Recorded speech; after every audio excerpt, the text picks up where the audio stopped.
నువ్వు చేయలేని పని నేను చేస్తాను. నువ్వు తీర్చుకోలేని పగ నేను తీర్చుకుంటాను. వచ్చి ఆ చెంచలమ్మ చావుకి శవానికి దండ ఏసి దండం పెట్టుకొని పోదు కానీ రెడీగా ఉండు దండ తీసుకొని విజయమ్మ అని చెప్పేసి కళింగ చెప్తూ ఉంటాడు.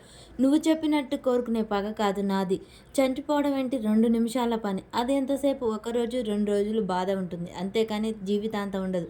నేను తీర్చుకునే పగ అలా ఉండకూడదు. జీవితాంతం బ్రతికుండాలి. కానీ ఎందుకు బ్రతికున్నాను దేవుడా అని అనుకోవాలి. కుళ్ళి కుళ్ళి ఏడ్చేలాగా చేయాలి. అది చేసే పగ. అది తీరాలనుకున్న పగ. చంపేయడం నాకు ఎంతో ఈజీ. 5 నిమిషాలు పట్టదు. అది కాదు కళింగ నేను కోరుకునేది. అర్థమైందా? అర్థమైందమ్మా. నువ్వు చెప్పింది బాగా అర్థమైంది. తనని మానసికంగా దెబ్బ కొట్టాలి. అంతే కదా? అవును. దానికి నేను ఏ సహాయమైనా చేశాను. చెంచలమ్మకు కోడలంటే ప్రాణం. ఓహో! దాని ప్రాణం తీయాలా? కాదు కాదు. నేను చెప్పేది పూర్తిగా విను. చెప్పండి అమ్మగారు మీరు ఏం చెప్పినా నేను చేస్తాను అని చెప్పేసి కళింగ అంటాడు.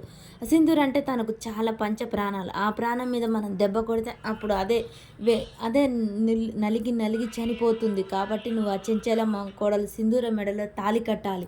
దాని మెడలో తాళి కడితే చెంచలమ్మ మెడకు ఉరితాడు చుట్టుకున్నట్టే జీవితాంతం నరక యాతన అనుభవించి కుళ్ళి కుషించి చచ్చిపోతుంది. కాబట్టి నువ్వు అలాగ చెయ్యి అని చెప్పేసి విజయమ్మ ఫోన్ అయితే కట్ చేస్తుంది.